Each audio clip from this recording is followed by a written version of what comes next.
Bismillahirrahmanirrahim. Assalamualaikum warahmatullahi wabarakatuh. Alhamdulillahi hamdan katsiran tayyiban mubarakan fihi kama yuhibbu rabbuna wa yarda. Hamdan syakirin, hamdan na'imin, hamdan yuwafi ni'amahu wa yukafi'u mazidah. Ya Rabbana lakal hamdu kama yanbaghi li jalali wajhikal karim wa 'azimi sultanik.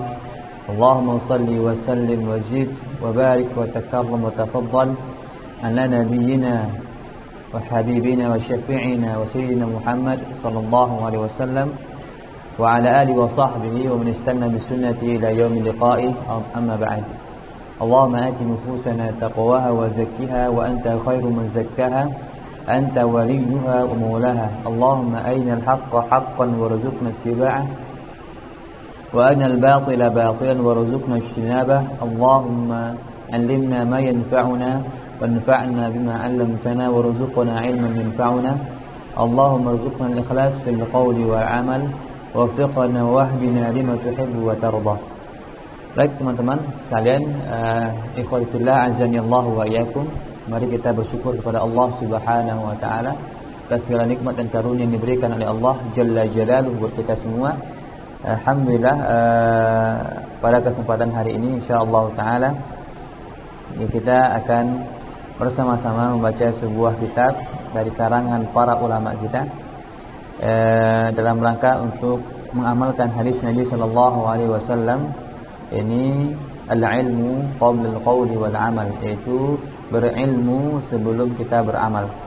Alhamdulillah teman-teman yang dimuliakan Allah Subhanahu wa taala, kita pada hari ini masih diberikan oleh Allah Subhanahu wa taala keadaan yang dimana kita bisa menjalani hidup kita seperti apa yang kita rencanakan, atau mungkin apa yang kita rencanakan tidak berjalan seperti apa yang kita inginkan.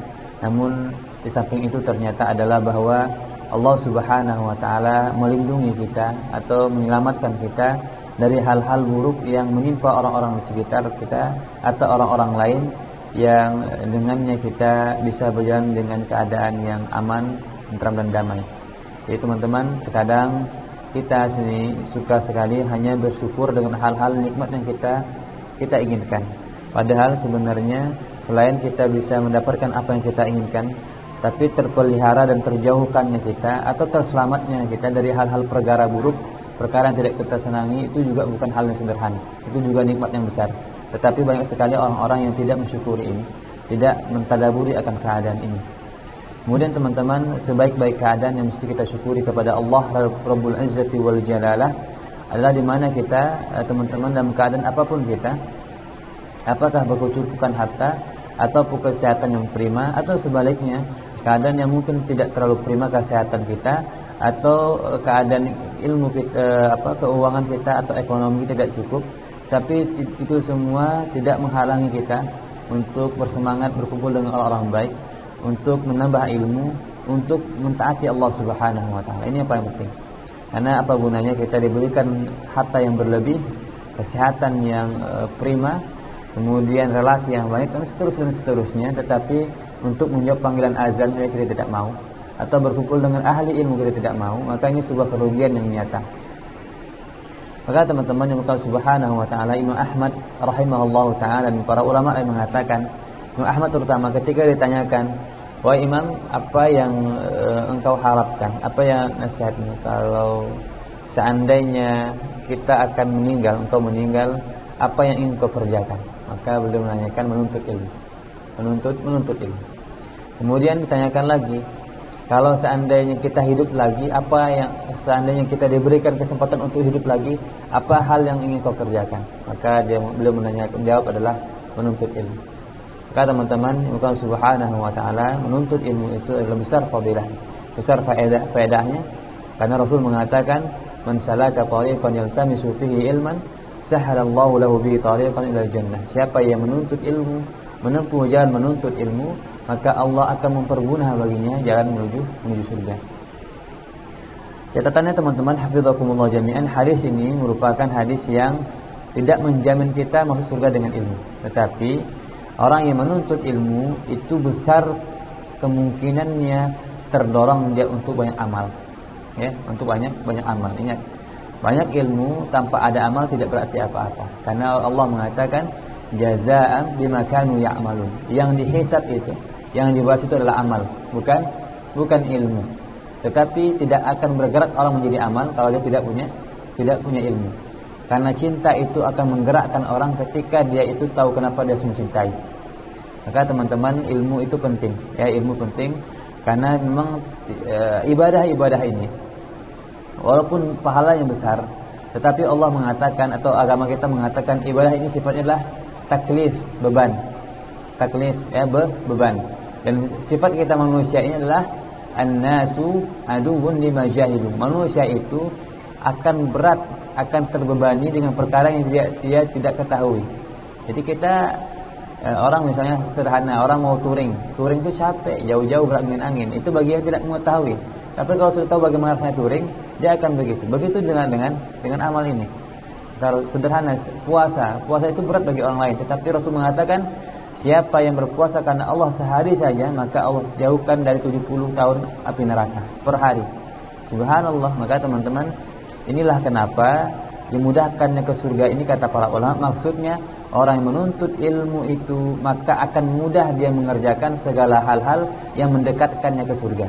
Tapi kalau seandainya ilmunya tidak berbuah amal, ini juga tidak berguna apa-apa. Bahkan dalam hadis Muslim dikatakan, awwalu ma tus'aru bihi yaumil qiyamah, sungguhnya api neraka itu dinyalakan pertama kali adalah dengan orang-orang berilmu yang tidak punya amal.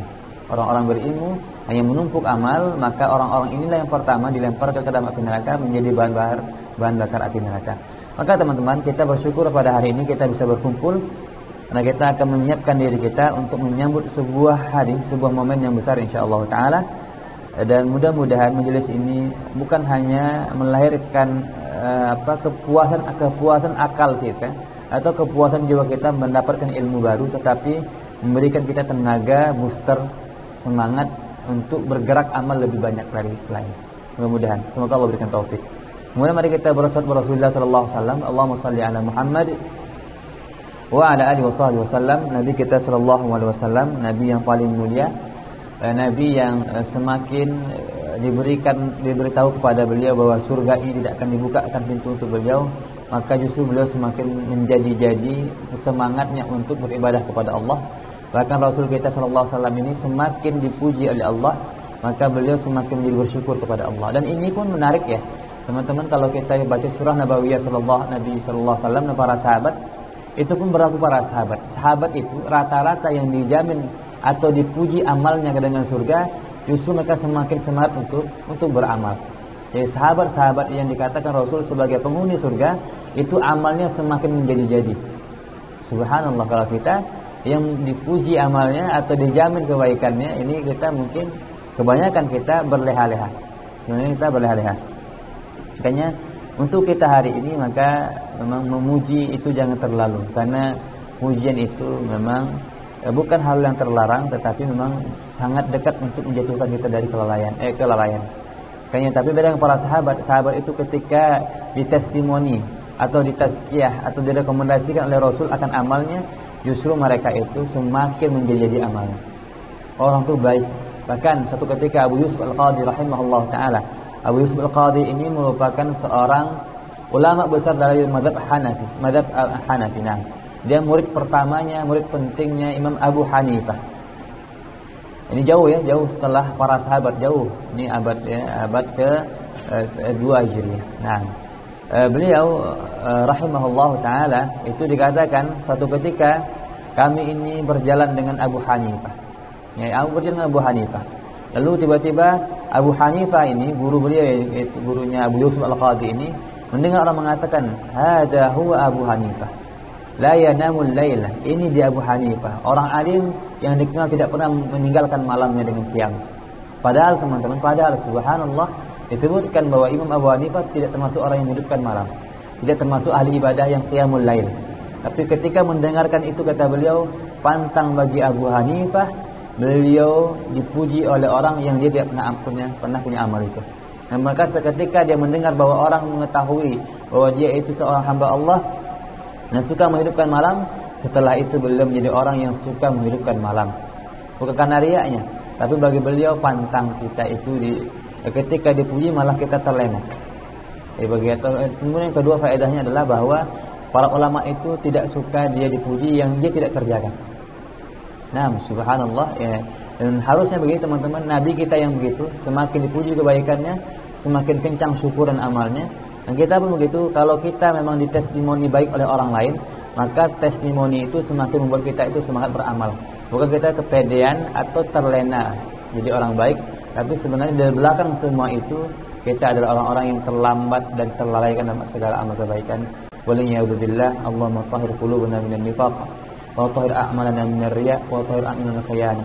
Allahumma la taj'al dunya akbar hammina wa la mablagha ilmina wa taj'al musibatan fi dinina ya rabbal alamin. Baik teman-teman, hafizakumullah jami'an, insyaallah taala sebagaimana yang telah kita rencanakan bersama, dan semoga Allah berikan taufik dan hidayahnya, kita bersama-sama akan membacakan sebuah kitab yang kitab ini merupakan kitab yang secara masa ke masa, tahun ke tahun, waktu ke waktu dibaca oleh para ulama setiap akan memasuki bulan Dzulhijjah. Setiap Dzulhijjah. Insyaallah taala teman-teman, di antara kasih sayang Allah Subhanahu wa taala buat kita semua adalah Allah Subhanahu wa taala menjadikan kita yang umat ini, umat akhir zaman ini, umat yang pendek umurnya, tetapi Allah memberikan kita waktu-waktu, momen-momen, kesempatan-kesempatan yang kalau kita pergunakan sedikit amalnya tapi pahalanya unlimited. Nah, ini betul sayang Allah. Maka dikenal dengan apa? Ulama seperti Imam Ibnu Rajab Al-Hambali rahimahullah menyebutkan Allah menyiapkan musim-musim ketaatan. Jadi Allah menyiapkan musim-musim ketaatan. Jadi musim itu tidak panjang, tidak lama, tapi kalau kita kerjakan kebaikan di pas di momen itu, pahalanya itu bisa untuk bekal kita sekian tahun kemudian. Makanya, dan ini bentuk kasih Allah Subhanahu wa taala. Allah tahu bahwa kita ini umurnya pendek, sudahlah umurnya pendek, malas-malasan amalnya. Ilmu sedikit, amal malas, umur pendek pula lagi. Tapi Allah Subhanahu wa taala pun begitu semangat ya. Jadi teman-teman, yang semangat itu Allah sama kita. Jadi Allah kencangkan pintu taubatnya, lapangkan pintu taubatnya, dan Allah lebarkan pintu-pintu kebaikannya. Di antara musim-musim ketaatan itu kita kenal dengan 4 bulan haram. 4 bulan haram. Ya, itu salatun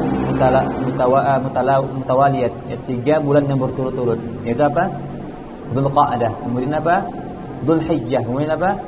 Muharram, berikutnya Rajab Mudhar. Jadi Rajabnya terpisah.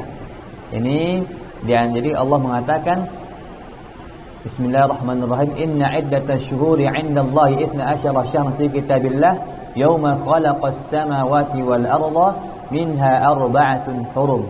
Allah ciptakan 12 bulan, dan di antara 12 bulan itu ada 4 bulan yang istimewa, yang diharamkan oleh Allah. Kata para ulama, kenapa diharamkan bulan ini? Pertama, karena bulan ini dahulu, jadi orang Arab dahulu itu suka sekali berperang. Maka 4 bulan ini Allah haramkan berperang. Kemudian apa yang disebutkan haram kata para ulama? Dan di bulan ini Allah mengharamkan untuk mencederai nama baik orang.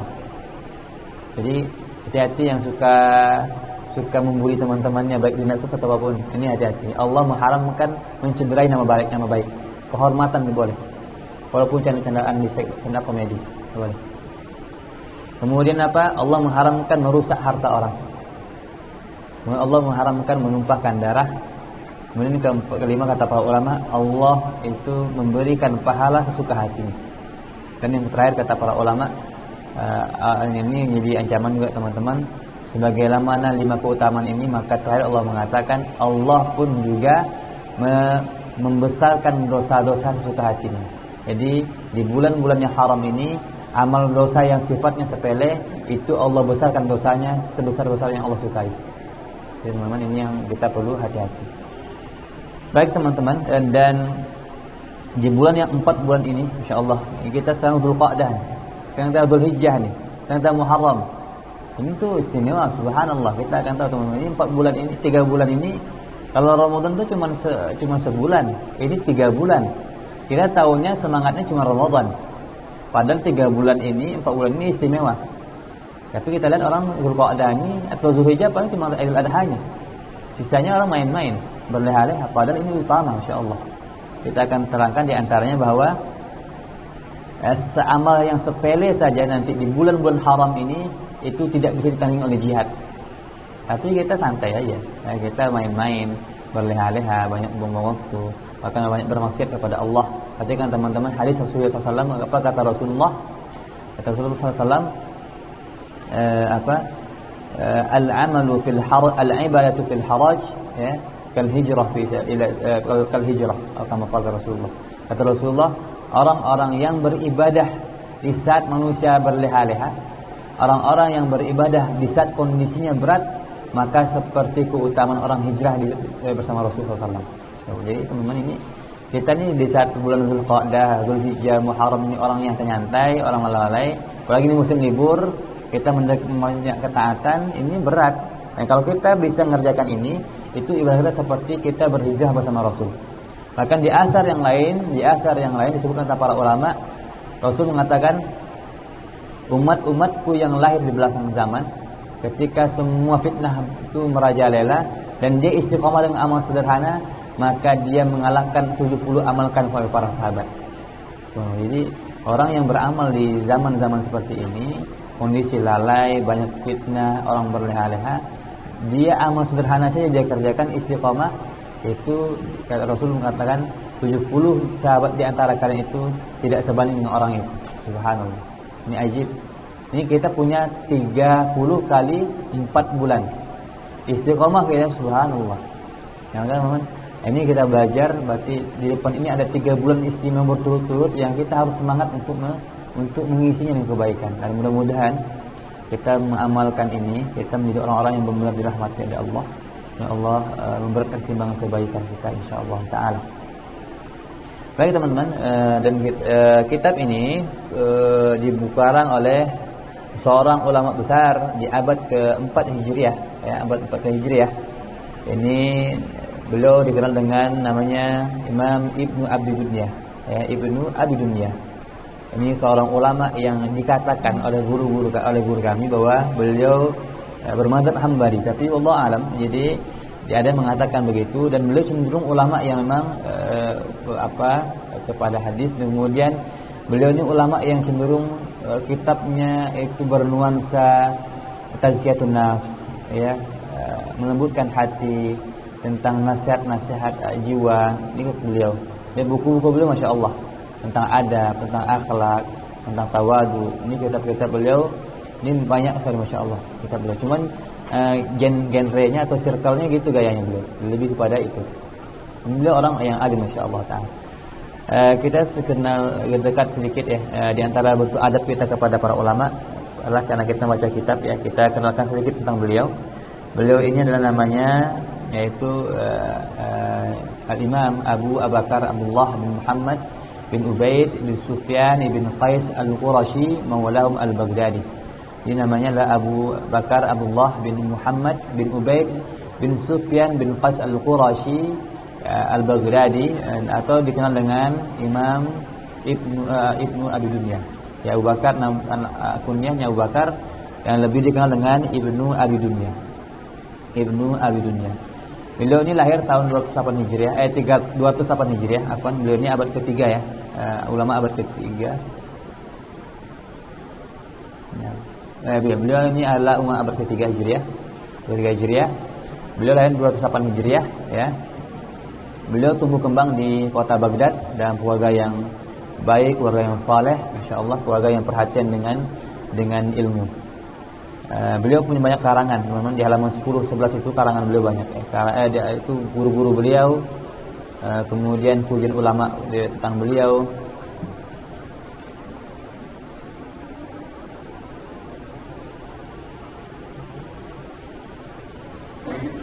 Dan ulama banyak masyaallah ya. Kuliah teman-teman, beliau adalah ulama yang sangat istimewa dan memiliki banyak karangan, terutama tentang masalah tazkiyatun nafs.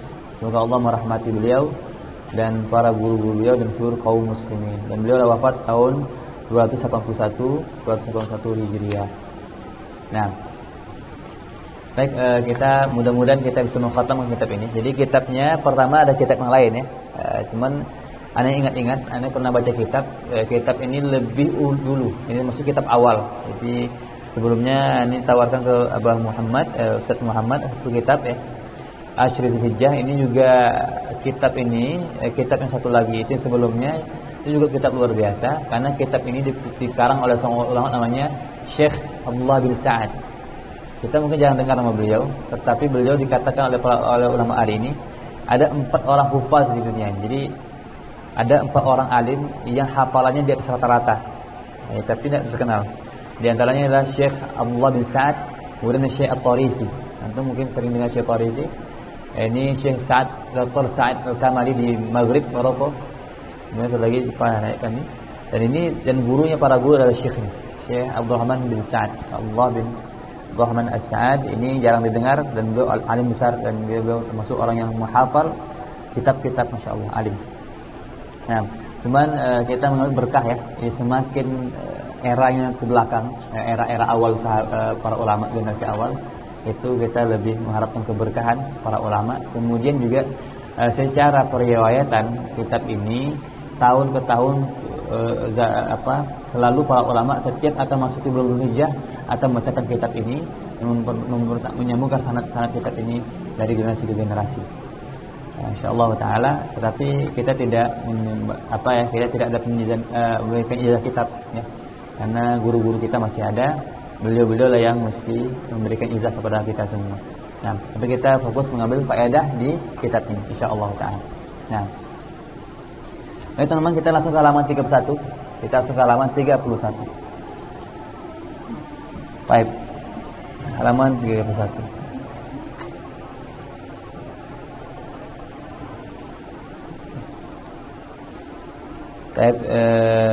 Di sini disebutkan qala al-musannif rahimahullahu taala wa ghafarallahu lahu wa li masyayikhi wa ghafarallahu lahu wa li walidayhi wa ghafarallahu lana wa rahimana jami'an wa nafa'ana Allah bi ulumihi wa ulumi muslimin salihin fi dharain Allahumma amin.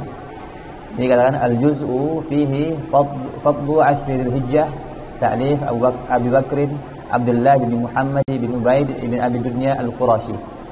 Ini al-juz'u fihi. Jadi ini artinya bab keutamaan 10 Dzulhijjah. Jadi kitab ini merupakan di antara sebuah kitab yang ditulis oleh Imam Ibnu Abi Dunya. Kitabnya tebal dan ada nama bagian kitabnya itu adalah Fasal keutamaan 10 Dzulhijjah.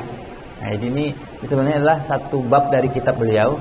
Tapi satu bab ini itu tiap tahun diulang oleh para ulama. Karena ciri khas kitab beliau hanya mengumpulkan hadis. Jadi semua hadis seputar Dzulhijjah itu dikumpulkan. Jadi hadis ini pokoknya hadis bicara tentang 10 Dzulhijjah itu dikumpulkan, nanti dijelaskan mana hadis yang dhaif, mana yang dipakai, mana yang dipakai. Dan insyaallah mudah-mudahan harapan setelah ini kita mendapatkan faedah. Yang pertama adalah kita mendapatkan faedah keberkahan dari Allah. Yang kedua, kita bersemangat beramal. Yang ketiga, kita diberikan sikap yang hikmah ya. Ternyata perbedaan ini sifatnya adalah saling berlawanan atau hanya variatif atau sifatnya perkara yang lapang. Nah, ini di antara keinginan kita dari majelis ini setelah ini, terutama teman-teman yang mungkin menjadi pengurus di masjid masing-masing itu bisa memberikan pencerahan di masyarakat. Ternyata ini perkara yang lapang. Contoh Nanti bagaimana takbir setelah sholat setiap waktu itu, apa hukumnya? Bagaimana bacaannya?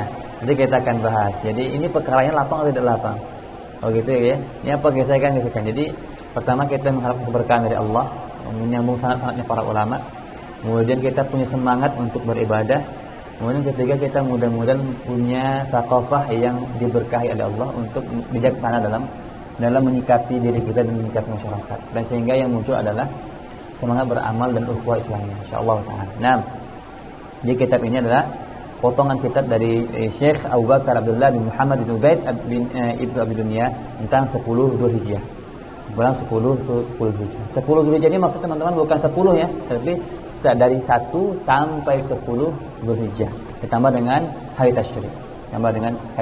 Nah, baik kita masuk ke halaman 33.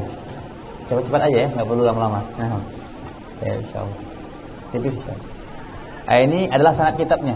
Ini kita akan bacakan ini sanad kitab Syekh Imam Ibnu Abi Dunya. Jadi kitab kita jadi sanad untuk kitab hari ini itu adalah Syekh yang pertama itu Syekh yang hari ini. Jadi guru kami pemberi sanad dari kitab ini, hafizahullah taala, beliau mendapatkan dari Syekh yang pertama ini, dan Syekh pertama ini menyebutkan guru-gurunya sampai nanti terakhir tuh Muhammad bin Abi Dunya. Itu yang paling bawah. Kita bacakan sanadnya untuk mendapatkan keberkahan ilmu. Ya, mudah-mudahan kita dalam kehidupan kita itu disambungkan oleh Allah dengan barisannya para ulama-ulama yang menjadi wali-walinya Allah.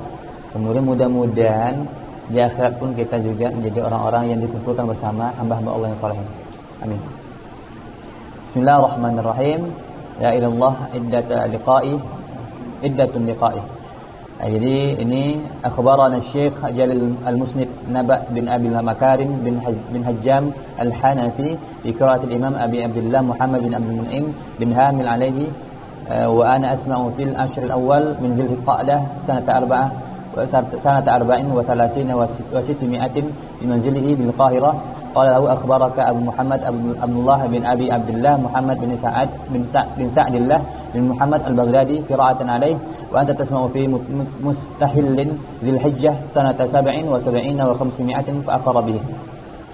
Qala akhbarana Abu Barqat Abdul Wahhab bin Ibn al-Mubarak bin Ahmad al-Anmati qala akhbarana Abu al-Ghanaim Muhammad bin Ali bin Hasan bin Abi Uthman ad-Daqaq qala akhbarana Abu al-Hasan Muhammad bin Ahmad bin Razqawih atau Razqawih nam qira'atan alaih qala akhbarana Abu Ahmad Hamzah ibn Muhammad ibn Abbas ibn Fadl ibn Haris ibn Junadah ibn Shabib ibn Yazid ad-Dahqan qira'atan alaih. Ibn Dahqan ini termasuk ad-Dahqan ini termasuk murid utamanya Imam Ibn Abi Dunya. Qira'atan alaihi wa ana asma'u qala akhbarana Abu Bakar Abdullah bin Muhammad bin Ubaid bin Abi Dunya rahimahumullahu rahmatan wasi'an. Ini adalah sanad dari kitab ini. Ini tidak perlu terjemahkan ya. Jadi kita hanya mengambil berkah daripada menyebut nama para guru-guru ini dari generasi. Nah. Baik teman-teman, ini sudah masuk hadis. Jadi kitab ini hanya mengumpulkan hadis, nanti kita jelaskan perkara-perkara yang terkandung dalam hadis ini. Nah, dan ini di antara keistimewaannya kita menyambung kitabnya para ulama. Kemudian sepanjang majelis kitab ini kita banyak membacakan hadis Rasulullah. Dan sepanjang menyebutkan hadis Rasulullah, maka kita jangan lupa untuk berselawat kepada Rasulullah. Dan ini adalah maka kata para ulama yang dikatakan majelis ilmu, sebagai para ulama mengatakan yang dikatakan majelis ilmu adalah majelisnya hadis. Kenapa majelis hadis? Karena majelis ini sepanjang dari muqaddimah sampai penutup itu menyebutkan nama Rasul. Nah, makanya kalau di majelisnya para ulama ini ulama terus nih Allahumma shalli ala Muhammad, enggak pernah lepas. Nah, hadis yang pertama. Nah, qala musannif rahimahullah rahmatan wasi'ah. Hadis yang pertama, haddatsana Abu Khaythamah Zuhair ibn Harb, haddatsana Ismail ibn Ulayyah, an Yahya ibn Abi Ishaq, haddatsana Abdah ibn Abi Lubabah, an Habib ibn Abi Thabit, an Abi Abdullah Maula Abdullah bin Amr, haddatsana Abdullah bin Amr bin As, wa nahnu natufu bil bait, qala Rasulullah sallallahu alaihi wasallam. Nah, hadis yang pertama ini enggak bacakan sanadnya langsung aja. Hadis yang pertama ini itu muara sanadnya kepada sahabat yang mulia yaitu Abdullah bin Amr bin As. Abdullah bin Amr itu dari Abi Abdullah Maula Abdullah bin Amr. Abdullah bin Amr bin As. Nah, dari sahabat yang pertama Abdullah bin Amr bin As. Ini anaknya Amr bin As. Beliau mengatakan, wa nahnu natufu bil bait. Suatu ketika kami ini tawaf di Baitullah. Qala, dan beliau berkata, qala Rasulullah SAW, dan Rasul bersabda, apa kata Rasulullah? Ma min ayyamin ahabbu ila Allah azza wa jal fihinna al-amalu min hadhihi al-ayyam. Kata Rasulullah. Jadi satu ketika Abdullah bin Amr bin As ini lagi tawaf di Baitullah, kemudian dia mendengar, kemudian ketika itu Rasulullah bersabda, apa kata Rasulullah? Ma min ayyamin, tidak ada satu hari-hari pun yang pada hari itu kalau orang beramal, Allah lebih mencintai amalnya di hari itu daripada selain. Itu ini hadisnya. Jadi ketika mereka tawaf, ya. Kemudian qila wal jihadu fi sabilillah, dan ketika itu sahabat bertanya kepada Rasulullah, ya Rasulullah, seperti apa agungnya amal ibadah di hari-hari yang istimewa itu? Apakah jihad fi sabilillah tidak bisa menandingi amal sederhana di hari-hari itu? Rasulullah menjawab, qala wal jihadu fi sabilillah azza wa jal illa man kharaja bimalihi wa nafsihi thumma lam yarji hatta tahraqa muhjatu danihi. Kata Rasulullah, "Nam, hatta orang berjihad fi sabilillah pun tidak bisa mengalahkan amal orang yang sederhana yang mengerjakan amal di hari-hari istimewa itu." Ya. Kata Rasul, kecuali orang itu dia berjihad di jalan Allah, kemudian dia tidak pulang dengan hartanya dan dia tidak pulang dengan nyawanya. Artinya kalau dia berjihad harus mati di medan perang, baru dia bisa mengalahkan orang yang beramal di 10 hari Dzulhijjah. Nah, baik teman-teman, sebelum kita lanjutkan, di hadis yang pertama ini menceritakan tentang keistimewaan atau keutamaan 10 Dzulhijjah, 10 hari yang istimewa. Baik teman-teman, hafizakumullahu jami'an, tentang hadis 10 hari yang istimewa ini kata para ulama, dalilnya adalah pertama dalam surah Al-Baqarah. Jadi hadis tentang 10 yang utama ini, hadis Al-Baqarah itu hadis surah Al-Baqarah ayat 203. Allah mengatakan, wadhkuru, bismillahirrahmanirrahim, wadhkurullaha fi ayyamin ma'dudat, dan ingatlah oleh kamu akan Allah di hari-hari ma'dudat. Nah, ma'dudat ini kata para ulama itu adalah hari tasyrik. Kemudian di surah Al-Hajj ayat 28, Allah mengatakan liyadhkurullaha fi ayyamin ma'lumat. Di Al-Hajj ayat 38 itu ma'lumat. Kalau di Al-Baqarah ma'dudat. Maklumat ini apa kata para ulama seperti Al-Hasan Al-Basri, kemudian Qatadah Ibn Di'amah mengatakan bahwa maklumat itu artinya 10 Dzulhijjah. Jadi hendaklah kita mengingat Allah di hari-hari yang ditentukan. Maklumat 10 Dzulhijjah 1 sampai 10. Kalau yang surah Al-Baqarah wazkurullah fi ayyamin ma'dudat itu di 3 hari tasyrik, 11, 12, 13. Nah, jadi oleh karenanya para ulama mengatakan, jadi hari 1 sampai 13 Dzulhijjah itu ini hari yang istimewa yang kita diperintahkan untuk banyak berzikir kepada Allah Subhanahu wa taala. Kemudian dalil yang ketiga tentang istimewanya 10 Dzulhijjah ini dari Al-Qur'an adalah surah Al-Fajr. Yaitu apa? Itu wal fajri wa layalin 'ashr wasyaf'i wal watr walayalin 'ashr. Walayan dan layal itu walayan dan 10 hari dan 10 yang istimewa. 10 itu apa? Mengatakan 10 Dzulhijjah. Banyak pendapat yang kuat mengatakan ini 10 Dzulhijjah. Wasyaf'i artinya genap, wal watri artinya ganjil. Syafa' ini kata para ulama 10 Dzulhijjah, wal witr 9 Dzulhijjah. Itu hari Arafah. Hari Arafah 9 Dzulhijjah. Syafa' itu hari Idul Adha. Jadi surah Al-Fajr ini ulama mengatakan bahwa ini dalil tentang Allah bersumpah. Kalau Allah bersumpah berarti ini istimewa, dan Allah bersumpah dengan 10 Dzulhijjah. 10 Dzulhijjah di surah Al-Fajr. Kemudian dalil berikutnya tentang keutamaan 10 Dzulhijjah ini adalah surah Al-A'raf 143. Al-A'raf 142. Tadi apa tadi? Al-Baqarah 203, Al-Hajj 28. Nah, liyashhadu manafi'a lahum wa yadhkurullaha fi ayyamin ma'lumat. Ini surah Al-Hajj ayat 28. Yang ketiga surah Al-Fajr. Yang keempat Al-A'raf 132. وَوَعَدْنَا مُوسَى 30 لَيْلَةً وَأَتْمَمْنَاهَا بِعَشْرٍ فَتَمَّ مِيقَاتُ رَبِّهِ 40 سَنَةً. Dan kami menjanjikan kepada Musa untuk 30 malam. Jadi ketika itu Nabi Musa diperintahkan oleh Allah untuk menjemput wahyu di Bukit Tursina, jemput Taurat 30 hari. 30 hari ini kata para ulama lah Zulqa'dah. Kemudian wa atmamnaha, dan Allah tambahkan lagi 10 hari lagi. 10 hari itu apa? 10 Zulhijjah. Jadi ini 4 ayat yang menunjukkan bahwa 4 ayat Zulhijjah ini adalah bulan-bulan yang Allah istimewakan. 10 Zulhijjah ini Allah istimewakan. Namun teman-teman yang dimuliakan oleh Allah Subhanahu wa taala, sebagaimana saya sampaikan tadi, sebenarnya seluruh bulan haram itu istimewa. Ini secara spesifik di dalam yang istimewa itu ada yang istimewa lagi. Itu di antaranya 10 Zulhijjah. Nah, baik teman-teman yang muka Subhanahu wa taala, kemudian kata-kata lagi, qala Yahya thumma laqitu Habib bin Abi Thabit fasa'altuhu an hadha al-hadits fahaddathani bi nahwin min hadha. Qala Yahya yani ayyam al-ashr. Kata Yahya, berkata Yahya, ya pengarang sanad di kitab ini. Beliau mengatakan sanad dari hadis ini.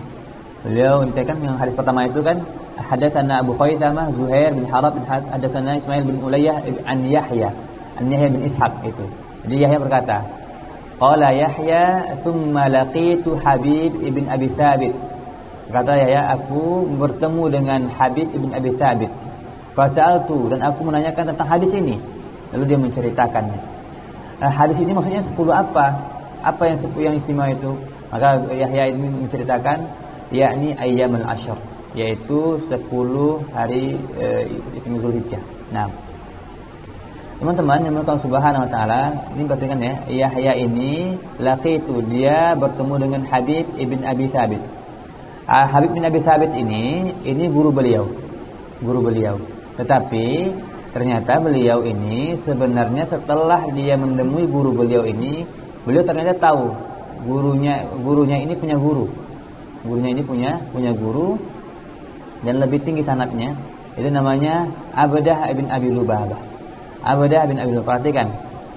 Perhatikan ya, ini faedah penting. Qala Yahya, ini banyak yang awam ya, teman-teman. Ini menjadi kitab ini agak berat memang. Insyaallah ya. Siapin ya semangatnya. Qala Yahya tsumma laqitu Habib bin Abi Thabit. Ya. Berkata Yahya, aku bertemu dengan Habib bin Abi Thabit. Perhatikan antum di halaman 34 tadi. Itu an Yahya bin Ishaq haddatsana Abdah ibn Abi Lubabah. Perhatikan nampak ya? Nampak? Itu an Yahya ibn Abi Ishaq haddatsana Abdah bin Abi Lubabah an Habib. Baru sebutkan gurunya. Di sini dia langsung menyebutkan gurunya, tetapi di sanad hadis beliau menyebutkan Abdah. Abdah ini guru daripada gurunya. Jadi ketika menyampaikan hadis, beliau menyampaikan hadis yang langsung kepada guru-gurunya. Tapi ketika memberikan penjelasan, beliau menjelaskan bahwa aku mendapatkan penjelasan tentang dari Habib ini. Ketika ini faedah teman-teman. Jadi Habib ini guru beliau yang tinggal di kota beliau. Sedangkan Abdah ini guru daripada gurunya yang tinggal di luar kota. Apa faedahnya?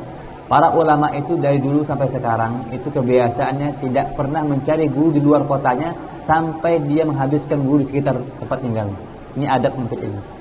Jadi para ulama itu, misalnya di sini siapa guru kita terkenal? Sini banyak ya, banyak sini orang-orang alim sini.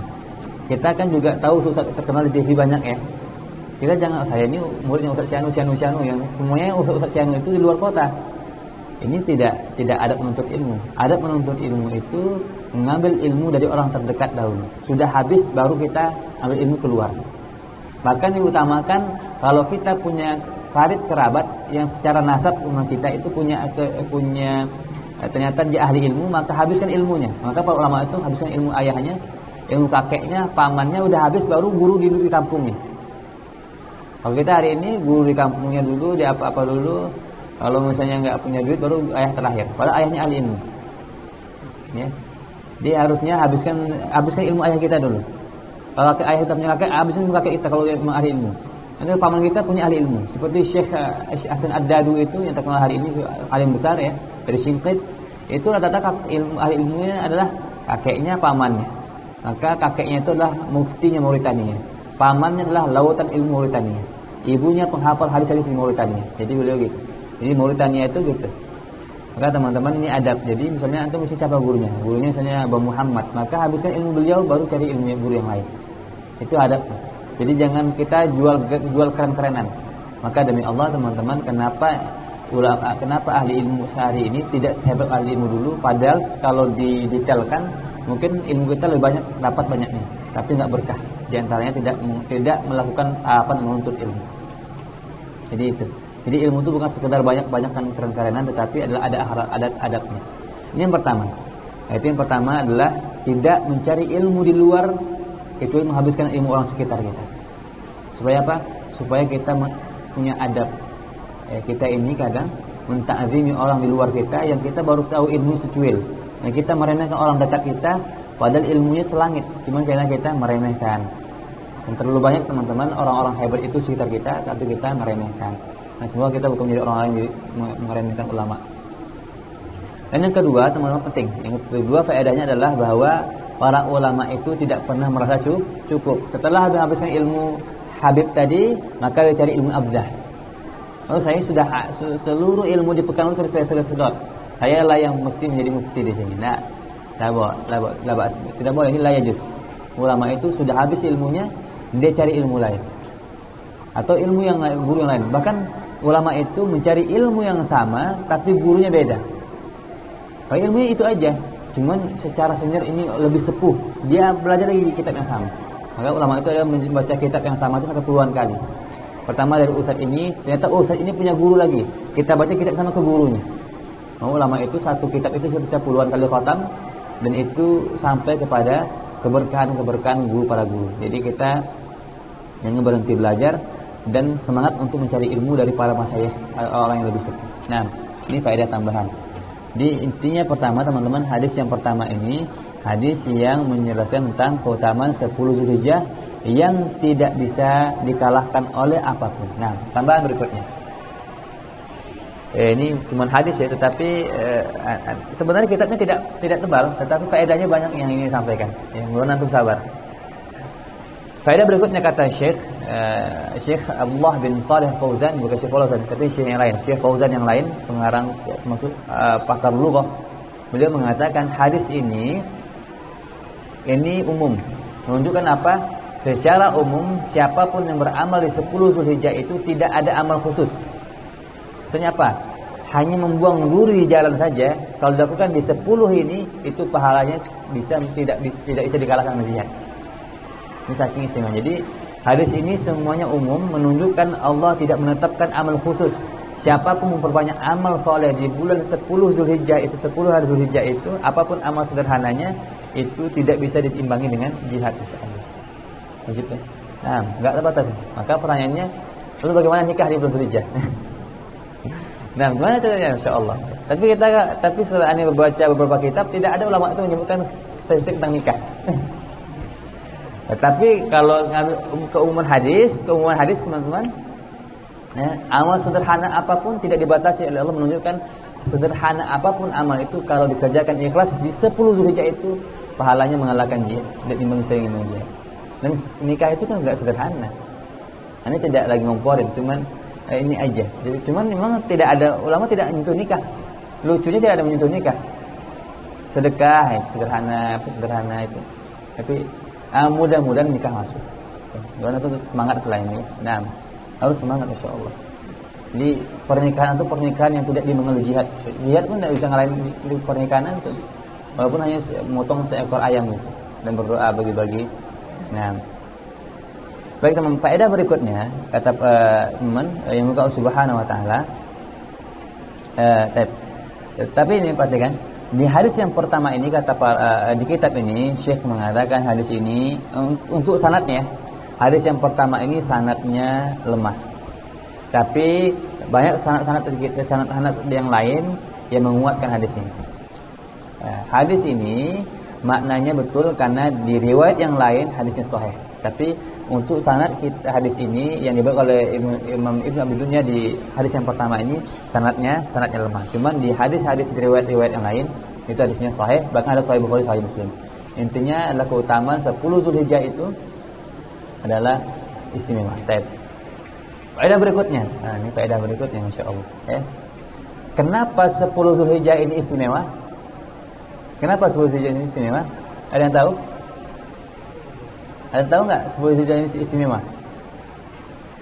Sebenarnya kata para ulama tadi seperti Abu Utsman mengatakan, dalam Islam ini, dalam agama kita ini, para ulama itu dari generasi-generasi itu memulakan ada 3 10 istimewa. Ada 3 10 istimewa. Yang pertama itu 10 Zulhijjah. Yang dulu lagi kapan? Hah? Nah, 10 akhir Ramadan. Satu lagi? Ada 3. Yu'adzibuna 13. Ulama itu dari generasi ke generasi itu, para sahabat dan tabi'in mengatakan itu setiap bertemu yang 10 ini mereka serius ibadahnya.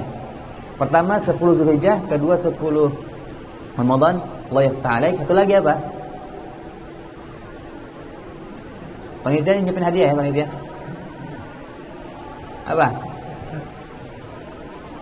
10 Muharram. Nah, ini tadi kita ketemu 10 Muharram, masyaallah. Ini 3 bulan ini pahalanya masyaallah. Dan ini dalamnya ada 10 istimewa. Ada 10 yang istimewa. Tetapi kenapa para ulama mengatakan 10 Zulhijjah ini istimewa? Perhatikan. Jawabannya karena di 10 hari Zulhijjah ini terkumpul seluruh 5 rukun Islam.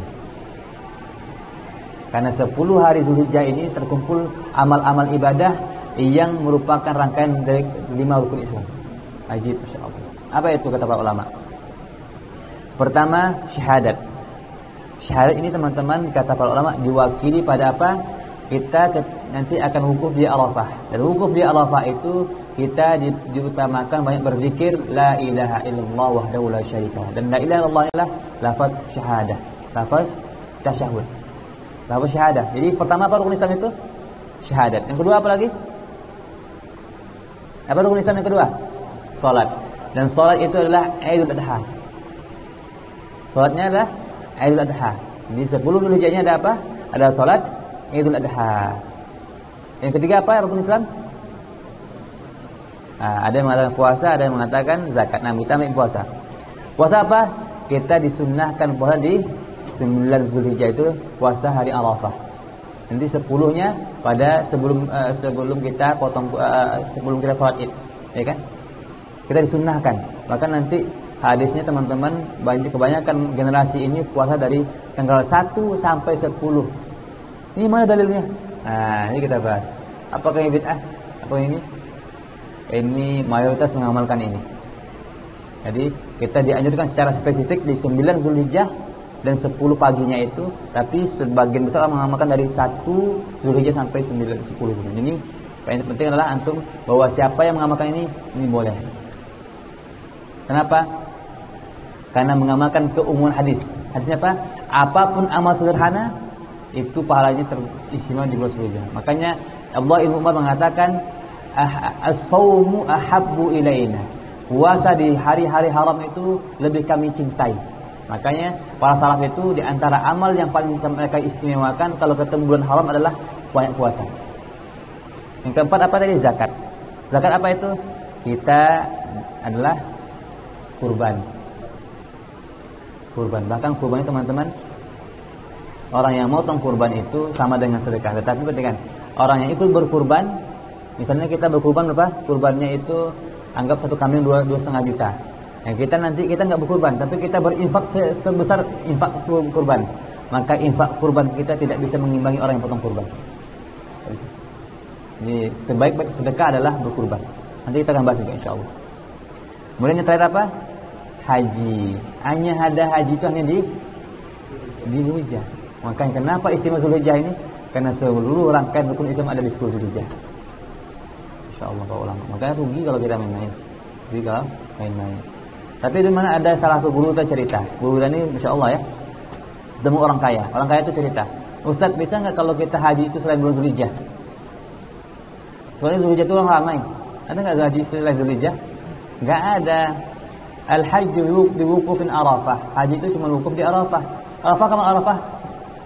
9 Zulhijjah. Nah, ini ada orang kaya, saking kayanya dia pengen yang lapang. Dia pengen haji di lain Zulhijjah. Yang namanya wukuf itu cuma sekali seumur setahun. Dia pengen wukuf mungkin di bulan Muharram, mungkin apa. Insyaallah ya. Ini orang terlalu kaya lupa belajar. Nah, baik teman-teman yang dimuliakan Allah oleh Allah Subhanahu wa taala. Ini faedah yang pertama. Nah, insyaallah ya, ini sepertinya lama ini terusnya. Semoga Allah berikan taufik untuk anda semua. Semoga panitia menyiapkan booster-boosternya dengan semaksimal mungkin. Nah, hadis yang kedua. Haddatsana Abu Khaythamah, haddatsana Abu Muawiyah, haddatsana Al-A'mash an Muslim bukan ini ya, bacanya bukan butain tapi batin. Itu apa bacanya itu? Batin atau butain? Butain. Yang kata kami yang betul adalah batin. An Sa'id ibn Jubair an Ibn Abbas radhiyallahu anhuma qala Rasulullah sallallahu alaihi wasallam ma min ayyamin al-'amalu shalih fiha ahabbu ila Allah azza wa jalla min ayyamil ashr. Nah, sama teksnya ya. Dari kata Rasulullah, yang pertama tadi siapa? Dari Abdullah bin Amr bin As. Kalau hadis yang kedua ini siapa perawinya? Yaitu Abdullah ibn Abbas. Beliau mengatakan Rasul pernah bersabda, kata Rasulullah, tidak ada satu hari pun yang orang kalau beramal di hari-hari itu maka Allah akan cintai amalnya. Apa itu teman-teman? 10 hari Zulhijjah. Qalu ya Rasulullah. Musa bertanya, ya Rasulullah, wal jihadu fi sabilillah azza wa jal, bagaimana jihad fi sabilillah? Qalu wal jihadu fi sabilillah azza wa jal illa rajulun kharaja bi nafsihi wa malihi thumma lam yarji' min dzalika bi syai'. Enggak, kata Rasulullah, sekalipun jihad itu tidak bisa mengimbangi amal soleh di 10 hari itu, kecuali orang yang berjihad dan dia tidak pulang dengan nyawanya dan tidak pulang dengan hartanya. Nah,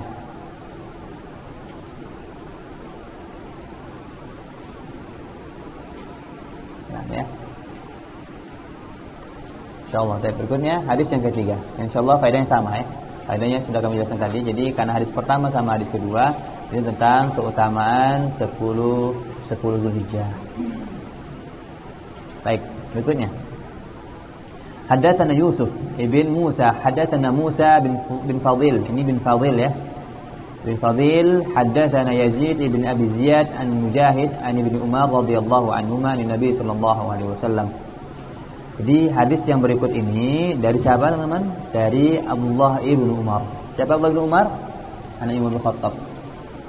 Nabi bersabda, apa kata Nabi sallallahu alaihi wasallam? Annahu qala ma min ayyamin a'zamu 'inda Allah azza wa jalla wal ahabbu ilayhi minhunna al-'amalu shalih min hadhihi al-ayyam al-'ashr fa akthiru fihinna tahmida wa tahlila wa takbir. Kata Rasulullah sallallahu alaihi wasallam, tidak ada satu hari pun yang paling agung di sisi Allah Subhanahu wa taala, tidak pula yang paling dicintai oleh Allah selain 10 Zulhijjah ini yang amal solehnya itu istimewa. Faksiru, maka hendaklah kan di 10 hari itu ditambah dengan 3 hari tasyrik, ya 10 hari Zulhijjah tambah 3 hari tasyrik, itu memperbanyak tahmid, tahlil dan takbir. Hadis yang ketiga ini tentang disunnahkan kita memperbanyak zikir atau terutama takbir di hari-hari yang mulia ini 10 Zulhijjah tambah dengan hari tasyrik. Baik teman-teman, yang subhanahu wa taala, catatan hadis ini secara sanad hadisnya kalau disandarkan ke Rasul hadisnya lemah. Hadis ini kalau disandarkan ke Rasul hadisnya lemah, tetapi kalau disandarkan ke para sahabat hadis ini sahih. Jadi hadis ini sebenarnya bukan dari Rasul, tetapi hadis ini dari apa? Lebih kepada hadis sahabat. Ini dari Mujahid meriwayatkan dari Abdullah ibn Umar. Jadi yang mengatakan inilah Abdullah ibn Umar. Jadi ketika dinisbahkan kepada Rasul maka hadisnya lemah. Kenapa? Ternyata riwayat yang paling kuat bahwa hadis ini tentang takbir ini riwayatnya itu adalah riwayat daripada Abdullah ibn Umar. Dan riwayat dari para sahabat itu kalau sahih itu diamalkan. Sahabat itu nah, ini pertama. Yang kedua teman-teman, ini dimuliakan oleh Allah Subhanahu wa taala, catatan. Ya. Takbir itu terbagi dua. Jadi kita disunahkan memperbanyak takbir di 10 hari Zulhijjah plus hari tasyrik. Nah, takbir terbagi dua. Takbir apa? Takbiratul ihram. Iya, betul enggak? Salah. Takbir yang disunahkan di hari Zulhijjah ini takbir apa? Takbir pertama takbir mutlak satu. Yang kedua takbir apa? Takbir muqayyad. Bukan takbiratul ihram. Kalau takbiratul ihram mah sepanjang antum hidup takbir terus. Kecuali kemudian apa lagi? Kalau antum tidak mau belajar, antum ditakbirkan. Ya. Jadi takbiratul ihram itu sepanjang hidup kita takbir terus. Dan kalau antum dah enggak mau belajar di waktu muda, maka ditakbirkan 4 kali. Nah, itu juga akhwat. Ya, akhwat kalau enggak mau belajar, sibuk dengan jalan-jalan dan segala macam, maka ditakbirkan 4 kali. Maka teman-teman takbir bagi dua. Pertama takbir mutlak. Takbir mutlak itulah kita memperbanyak takbir dalam keadaan apapun mulai dari pagi dari Zulhijjah sampai nanti kita asar 13 Zulhijjah. Dari pagi 1 Zulhijjah sampai nanti asar 13 Zulhijjah. Mulai masuk Zulhijjah nih, pagi Zulhijjah, nah kita sudah mulai takbir. Takbir ini kapan? Bebas. Dan kebanyakan para salafus saleh itu mereka takbir sepanjang belum takbir itu. Sepanjang jangan ke pasar, kemana kita lagi santai itu takbir. Allahu Akbar, subhanallah walhamdulillah wala ilaha illallah akbar. Jadi pokoknya banyak takbir. Nggak usah salat apapun. Makanya sahabat itu ke pasar kemana takbir. Antum lagi naik motor kampus, lampu merah macet takbir. Allahu Akbar. Takbir terus. Memang zaman sekarang ini aneh, ya. Tapi kalau orang ngamen enggak aneh, ya. Tapi takbir kita aneh. Ya, takbir aneh. Nah, ya aneh. Kita nyanyi sendiri di atas motor sambil nunggu macet itu enggak aneh. Jadi takbir kita ngaji kita aneh. Ini kayaknya baca mantra insyaallah. Nah, takbir yang kedua takbir muqayyad. Takbir muqayyad ini adalah takbir yang disunnahkan setiap selesai sholat. Kapan mulainya? Di petang 9 Zulhijjah. Tanggal 9 pas orang Arafah. Di 9 Zulhijjah sorenya orang itu di sore itu kita asar itu sudah mulai di maghribnya itu kita sudah mulai, di petangnya itu kita sudah mulai, itu ada mengatakan petang, ada mengatakan pagi. Itu yang kita usahakan amal. Pokoknya masuk 9 Zulhijjah, pagi 9 Zulhijjah, sholat wukuf, kita setiap sholat itu takbir. Nanti takbirnya gimana, Ustaz? Kemudian seperti apa lafadznya? Takbirnya itu setelah Assalamualaikum masuk takbir atau gimana? Nanti kita jelaskan. Makanya Bang, kalau hadisnya pendek gimana, Ustaz? Hadisnya pendek, penjelasannya panjang. Karena menghimpun beberapa kitab. Ya, kemudian satu kitab ini bisa punya referensi. Nanti yang faedah yang kedua. Faedah yang ketiga, teman-teman yang dimuliakan oleh Allah Subhanahu wa taala. Faedah yang ketiga, teman-teman yang Allah Subhanahu wa taala, di kitab yang satu lagi yang kita bacakan itu, maka lafaz takbir ini ada 3 macam atau ada mengatakan 4 macam. Ada 3 macam, ada mengatakan 4 macam. Oke. Sini kita bacakan di kitab yang lain. Karena mungkin antum bisa nyatet ya, antum dengarin aja.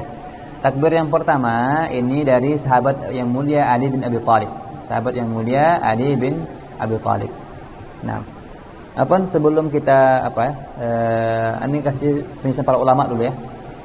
Jadi teman-teman, sebagian ulama mengatakan, sebagian ulama seperti mazhab Syafi'i itu kita baru mulai takbir mutlak itu, muqayyad itu kapan? Itu zuhur 10 Zulhijjah. Ya, ini antum dengar saja ya. Yang kita mayoritas itu tanggal 9 ya. Tapi mazhab Syafi'i itu dengan itu mulainya pada 10 Zulhijjah. Imam Syafi'i, Abdullah bin Umar, kemudian Umar bin Abdul Aziz, itu mazhab Maliki itu mulainya kapan? Itu 10 Zulhijjah hari zuhur.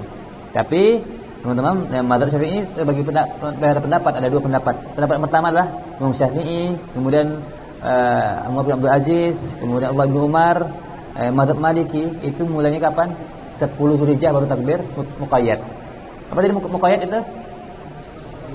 setelah salat ya. Pendapat yang kedua dalam mazhab Syafi'i adalah Imam Nawawi, Imam Al-Muzani, Imam Al-Baihaqi itu mulainya 9 Zulhijjah. Jadi kalau ada orang yang beda pendapat, enggak antum salah loh. 9 atau 9 atau 10. Ini khilaf. Jadi lapang saja. Lapang. Jadi mazhab Syafi'i ada khilaf dan kita yang mayoritas mengamalkan di 9 ya. 9 sudah mulai. Tapi kalau yang 10 mulai enggak masalah. Yang mulai 9 ada ulamanya yang mengamalkan itu. Tapi karena pada dasarnya dia lapang, dia pada dasarnya lapang. Baik. Berikutnya tadi yang berikutnya adalah tentang lafaz. Lafaz yang pertama dari sahabat yang mulia Ali bin Abi Thalib. Oke.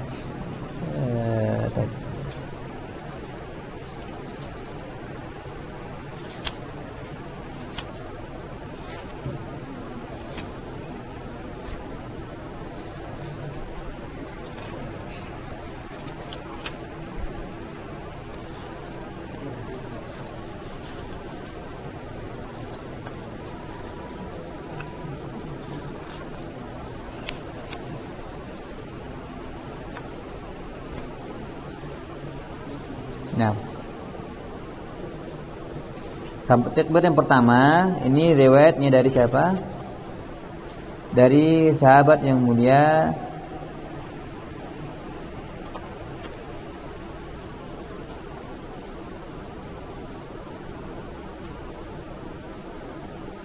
Ali bin Abi Thalib. Takbir lafaznya Allahu Akbar, Allahu Akbar, la ilaha illallah, wallahu akbar, walillahil hamd. Ulangi lagi, takbir Ali bin Abi Thalib. Antum kalau nyatet pun juga pusing ya. Penting antum dengar ini, nanti antum Allahu Akbar, la ilaha illallah, wallahu akbar, walillahil hamd. Ini sahabat yang mulia Ali bin Abi Thalib. Takbir yang berikutnya lafaznya adalah sahabat dari Abdullah bin Abbas. Allahu Akbar kabira, Allahu Akbar kabira wa ajal. Allahu Akbar ala ma hadana. Ini adalah sahabat Allah bin Abbas. Pernah dengar? Enggak pernah dengar. Dapat berikutnya Allah bin Umar. Allahu Akbar, la ilaha illallah wahdah, la syarika lah, lahul mulk wa lahul hamd, wa huwa ala kulli syai'in qadir. Pernah dengar? Pernah dengar. Ini 3. Di kitab ini ada 4. Kita satu lagi. Ini bacakan. Sifat takbir yang pertama, nah dari sahabat. Apa yang pertama? Apa bunyinya? Allahu Akbar, Allahu Akbar, Allahu Akbar kabira. Pertama. Berikutnya hadis yang kedua, ini takbir yang kedua sifatnya Allahu Akbar, la ilaha illallah, wallahu akbar, Allahu Akbar, walillahil hamd. Dengar? Ini sering ya. Allahu Akbar, la ilaha illallah, Allahu akbar, walillahil hamd. Yang ketiga, lafaznya Allahu Akbar kabira, Allahu Akbar wa ajal, Allahu akbar, walillahil hamd. Nah, ini 3 lafaz takbir. Nah, tapi kata para ulama, teman-teman, terkait takbir ini, kelihatan. Pertama, takbir itu tidak ada satupun takbir itu yang lafaznya sahih dari Nabi. Semua riwayat tentang takbir itu semua rujukannya dari perkataan sahabat semua. Antum mau takbir apapun, takbir itu semua lafaz-lafaznya pasti muaranya ke para sahabat. Oleh karena para ulama, takbir itu sederhana. Antum punya aja Allahu Akbar, Allahu Akbar, Allahu Akbar, cukup aja. Takbir itu cukup. Nah, adapun variasi teman-teman, kebanyakan itu sanadnya berujung kepada para sahabat. Kemudian teman-teman, kata para ulama, ini menunjukkan takbir ini perkara yang lapang. Kalau ada orang yang mengumpulkan bermacam takbir, atau dia membuat takbir dengan lafaz-lafaz yang lain, atau dia menggabungkan takbir-takbirnya para sahabat ini tidak masalah. Tidak masalah. Kata para ulama di beberapa kitab yang kita baca dari berbagai pandangan mengatakan bahwa ulama yang ketat dalam hadisnya dan dalam apanya mengatakan ada amrun wasi. Ini perkara yang lapang. Perkara yang lapang. Karena tidak bisa katakan ini yang paling sahih, karena apapun orang pakai lafaz itu lafaz, semua lafaznya muaranya ke sahabat. Sepakat ulama mengatakan lam yatsbut anin nabi. Tidak satu pun lafaz takbir itu dari nabi. Tapi semua para sahabat. Oleh karenanya dia perkara yang lapang. Cuman yang perlu diwanti-wanti teman-teman hafizakumullah jami'an adalah kalau kita di masyarakat kita itu yang biasa takbirnya begini, maka ikut itu aja yang dikerjakan. Kalau antum ingin mengajarkan masyarakat dengan takbir yang lain, maka dibuatkan dulu kajiannya, biar tidak menimbulkan kisruh di masyarakat.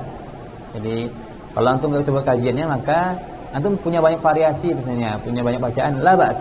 Tapi kalau antum pengen takbir dengan berjamaah, dengan jemaah apalagi di sholat itu, maka bacalah takbir yang ma'ruf di kalangan masyarakat. Kalau pengen, maka nanti misalnya besok 9 Zulhijjah nih, maka maghribnya itu diterangkan, Pak ibu-ibu sekalian, takbir itu begini, antum jelaskan biar masyarakat tidak terfitnah. Ini enak, ini menarik ya.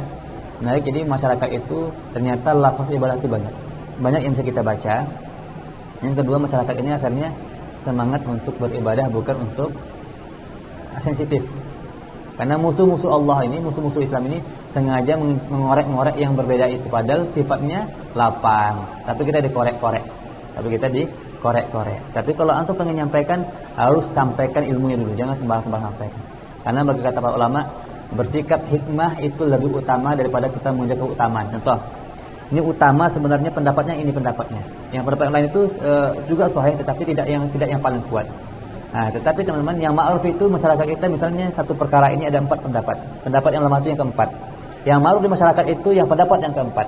Antum tahu yang pendapat yang paling awal. Cuman kalau dikerjakan yang awal ini memfitnah, maka yang ini lebih utama.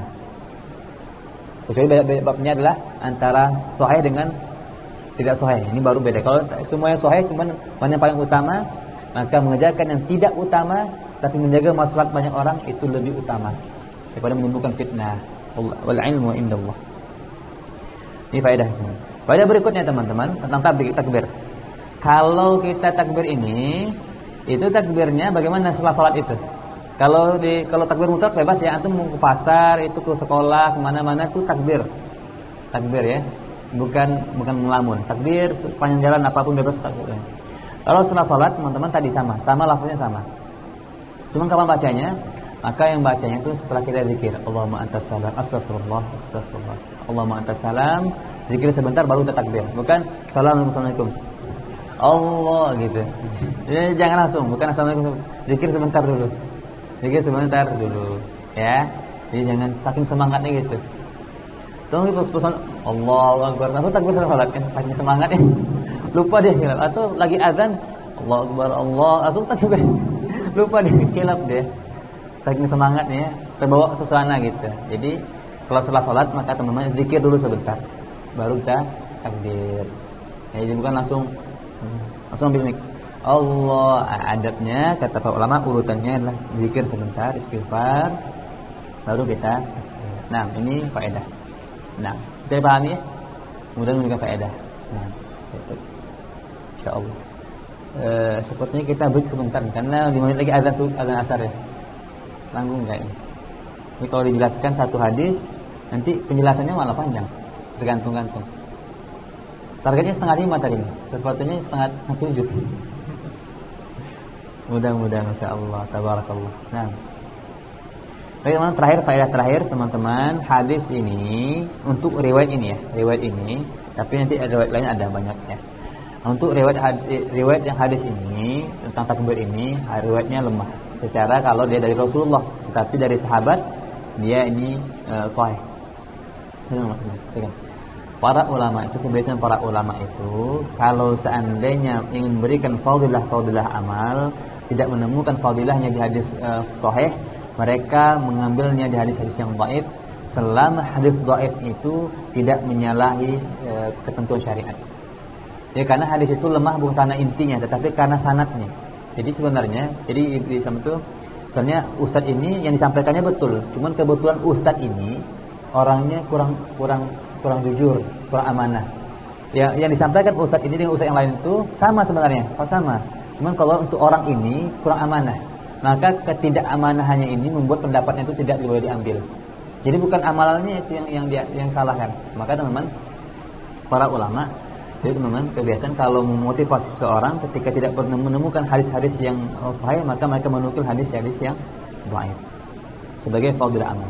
Yang kedua teman-teman, yang dimulakan oleh Allah Subhanahu wa taala selama tidak bertentangan dengan yang sahih atau yang syariat yang kemudian teman-teman yang Allah Subhanahu wa taala, para ulama itu kalau ada orang termotivasi dengan hadis-hadis yang lemah, itu ulama tetap tidak berani menyalahkan orang. Ini kata Imam Nawawi dan para ulama lainnya. Kenapa?